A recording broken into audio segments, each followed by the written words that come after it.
A volcano that sat silent for 54 years is erupting right now, under the Pacific, north of Papua New Guinea, and more than 5 weeks in, it shows no sign of stopping.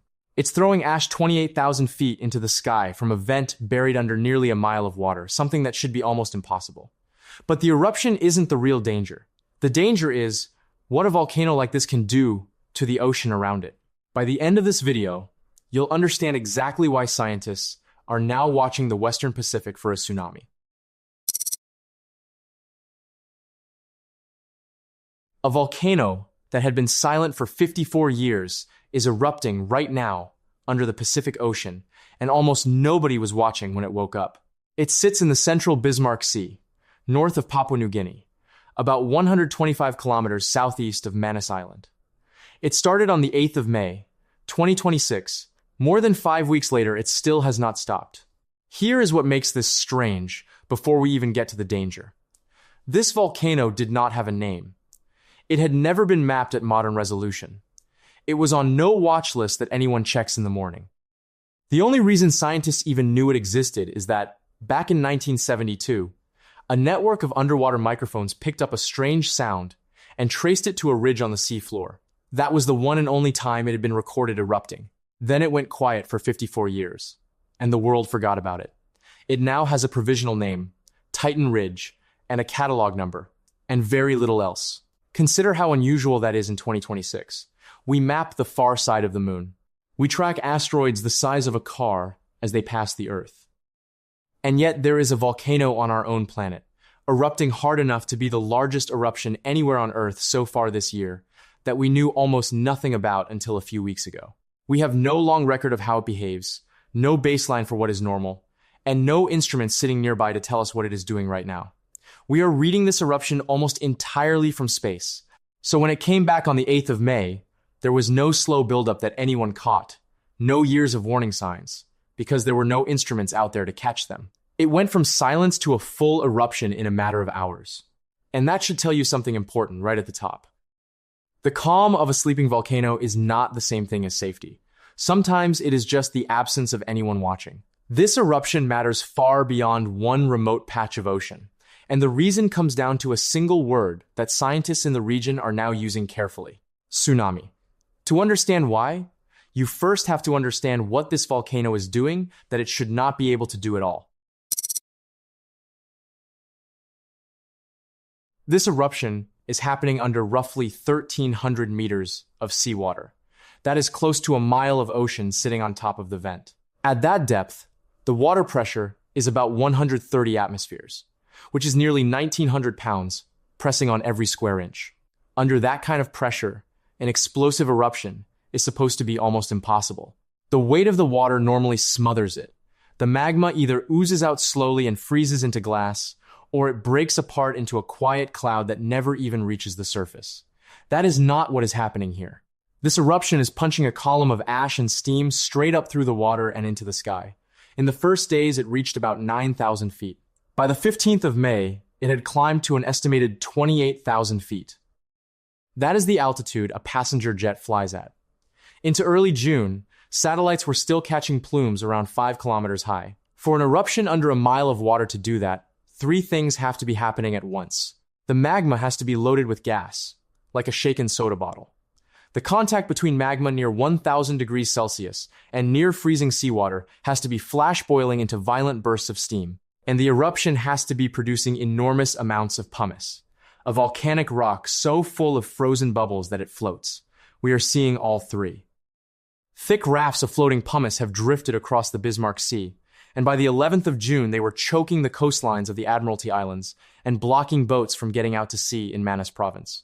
A local fisherman described seeing smoke coming out of the open water, and the next day, dead fish floating near a reef that he said behaved like a boiling spring. Scientists are also watching for something rare. If the eruption keeps building, it could push a brand new island up out of the sea, at least for a while.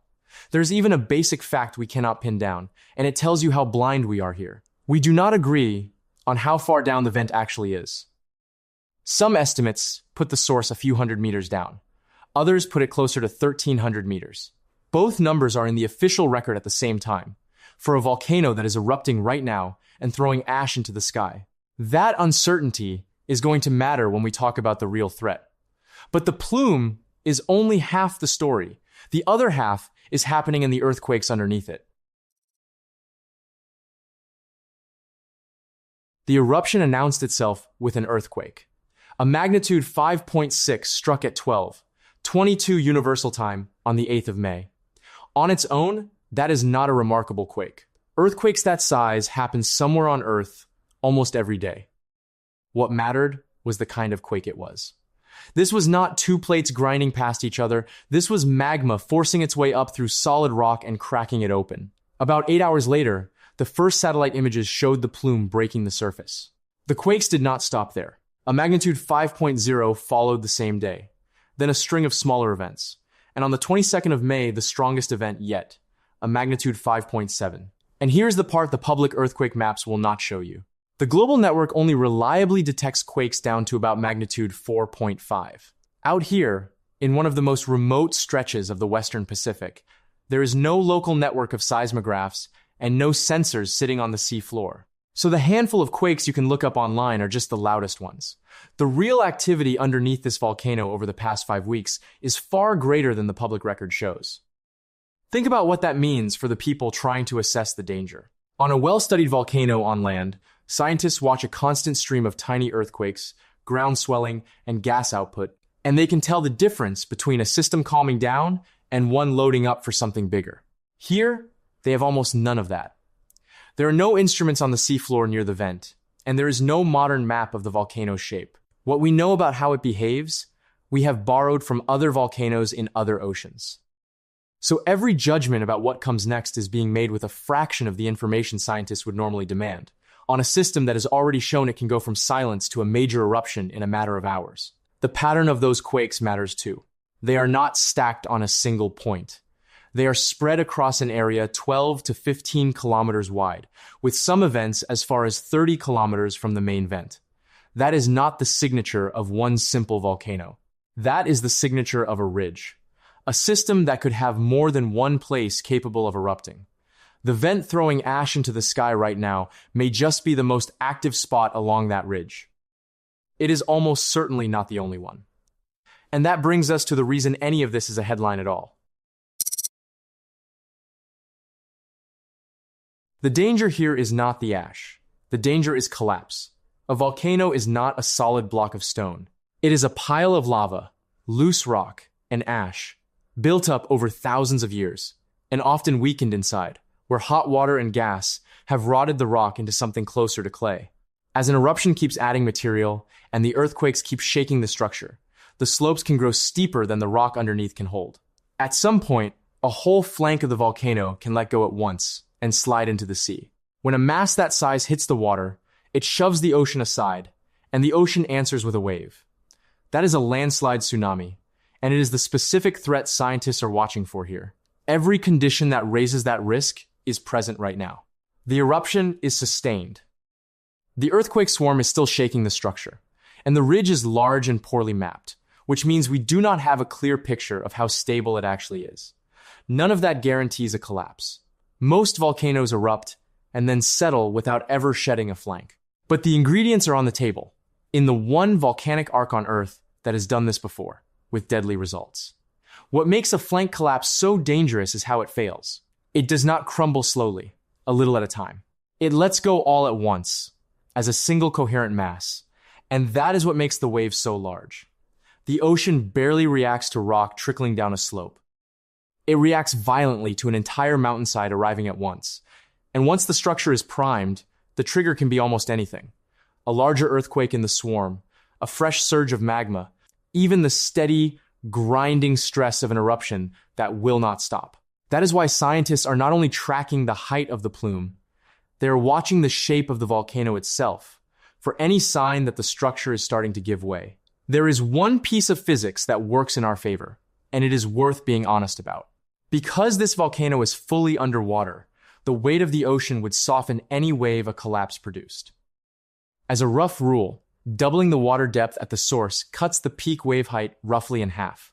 So a major collapse here would probably produce waves on the order of 8 to 25 meters at nearby coastlines, rather than something larger. I want to be clear about what that actually means, though, because the smaller number is not comforting. 8 to 25 meters of water arriving at a coast is still catastrophic. It is still the kind of event that kills people and destroys everything along a shoreline. The ocean makes the waves smaller. It does not make it safe. And there is a harder problem underneath all of this. A wave like that might arrive with no warning at all. The tsunami warning system that protects coastlines around the world is built to do one thing. It listens for large earthquakes, calculates how big a wave they should produce, and sends out an alert. That works well for the classic tsunami, the kind set off by a massive earthquake on a subduction zone. But it has a blind spot, and that blind spot is exactly the kind of event this volcano could produce. A tsunami generated by a landslide or a collapsing volcano often has a weak earthquake signal, or none at all. The system does not see it coming. By the time anyone knows what happened, the wave is already breaking on the shore. This is also where I need to address something circulating online, because there is a claim going around that authorities are hiding a coming tsunami. Let me be straight with you. The part that is true is that the warning system genuinely cannot give you advance notice of a collapse-driven wave. That is real. But it is not a cover-up. It is a known, openly discussed limit of how the technology works. Nobody is sitting on a secret forecast. The truth is actually more unsettling than the conspiracy, because the warning you would want simply cannot be issued in time. The same goes for the idea that the sun or some cosmic cycle is setting off volcanoes. The energy inside a magma system is millions of times larger than anything the sun delivers to that spot, and there is no mechanism behind the claim. This volcano is erupting because magma is rising through a volcanic arc, which is exactly what these arcs do. So the practical reality is this. If a flank of this volcano collapsed, the nearest inhabited coastlines, including communities in Papua New Guinea, could be hit within minutes. Whatever warning a center could issue would likely arrive after the water. That is not a failure of the people doing the work. It is the nature of this kind of threat. The danger does not live in an alert that may never come. It lives in the shape of the volcano itself. And that means the warning we actually have is the eruption we are watching right now. To understand why scientists take that warning so seriously, you have to look at what happened in this exact stretch of ocean before. About 200 kilometers south of where the sea is erupting today, there used to be an island called Ritter. On the 13th of March, 1888, in the pre-dawn hours, most of it slid into the ocean. This was not an explosion. It was a collapse. An entire flank of the volcano detached and rushed down into the sea, and it remains the largest collapse of a volcanic island in recorded history. Modern science has gone back and measured this in detail. Using three-dimensional imaging of the seafloor, researchers found that the part of the collapse that actually generated the tsunami was around 2.4 cubic kilometers of rock, part of a much larger mass that had been slowly sliding for a long time before the final failure. When that much material hit the water, the wave it produced was enormous. On the neighboring islands, the water surged to more than 25 meters above sea level. That is the height of an 8-story building. The wave was still around 8 meters high when it reached parts of mainland New Guinea, hundreds of kilometers away. Destruction was documented more than 600 kilometers from the collapse. Several hundred people were killed, and the true number along those coastlines was almost certainly higher than the records of the time captured. The wave also behaved differently from an ordinary tsunami, and that difference matters for today.